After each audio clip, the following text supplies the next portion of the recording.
নমস্কার বন্ধুরা, আজ আপনাদের সঙ্গে শেয়ার করব একটি নিরামিষ রেসিপি। ভিডিওটি শেষ পর্যন্ত দেখুন, আশা করি আপনাদের ভালো লাগবে।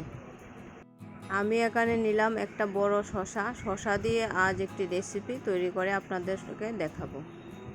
দেখুন বন্ধুরা, শসাটা আমি প্রথমে কেটে নিলাম, তারপর বীজগুলো ফেলে দিলাম, তারপর ভালো করে পরিষ্কার করে এভাবে টুকরো টুকরো করে কেটে নিলাম। এদিকে আলুও টুকরো টুকরো করে কেটে ধুয়ে ভালো করে রেডি করে নিলাম রান্নার জন্য। এখন মশলা করে নেব। মশলা বলতে জিরে, আদা আর লঙ্কা বেটে নিলাম, আর এদিকে নিলাম কয়েকটা কাজু বাদাম বাটা।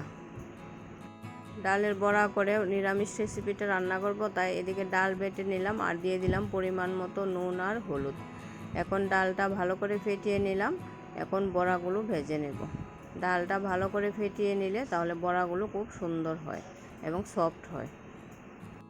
যারা আজ প্রথমবার আমার ভিডিওটি দেখছেন, আপনাদের কাছে যদি আমার রেসিপিটি একটু ভালো লেগে থাকে তাহলে পাশে থাকা বেল বাটনটি প্রেস করে রাখবেন, তাহলে পরবর্তী ভিডিওর নোটিফিকেশন সবার আগে পৌঁছে যাবে আপনার কাছে।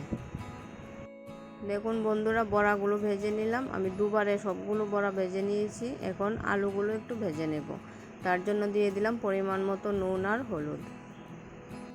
যারা ভিডিওটিতে একটি লাইক দিতে ভুলে গিয়েছেন, প্লিজ আমার ভিডিওটিতে একটি লাইক দিয়ে কন্টিনিউ করবেন। আলুগুলো ভাজা হয়ে গেছে, এবার আলুগুলো নামিয়ে নেব। তারপর শসাগুলো একটু ভেজে নেব। শসার মধ্যে দিয়ে দিলাম পরিমাণ মতো নুন আর হলুদ।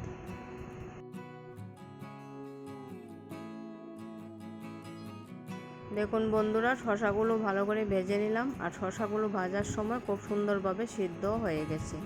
এখন এই তেলের মধ্যে দিয়ে দিব ফোড়নে দিয়ে দিলাম গোটা জিরে, তারপর দিয়ে দিলাম বেটে রাখা মশলা। যারা এখনও আমার চ্যানেলটি সাবস্ক্রাইব করেননি, প্লিজ আমার চ্যানেলটি সাবস্ক্রাইব করে দেবেন এবং পাশে থাকবেন। এখন দিয়ে দিলাম পরিমাণ মতো নুন আর হলুদ, তারপর দিয়ে দিলাম ভেজে রাখা আলু আর শসা দিয়ে মশলাটা ভালো করে কষিয়ে নেব।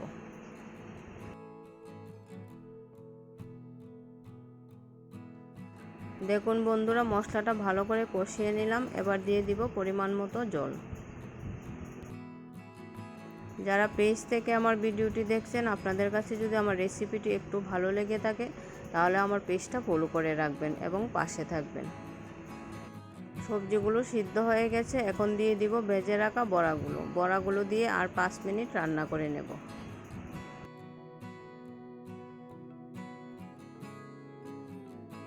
এখন দিয়ে দিলাম কাজু বাদাম বাটা দিয়ে আর 1 মিনিট রান্না করে তারপর গরম মশলা দিয়ে নামিয়ে নেব। খুবই সিম্পল একটা রেসিপি আপনাদের সঙ্গে শেয়ার করলাম। গরমের দিনের জন্য একটা পারফেক্ট রান্না। আপনারা যদি এভাবে কোনোদিন না খেয়ে থাকেন তাহলে একদিন ট্রাই করবেন, আশা করি ভালো লাগবে।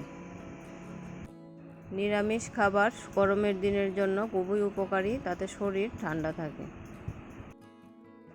আমার সিম্পল রেসিপিটি আপনাদের কেমন লাগলো অবশ্যই জানাবেন।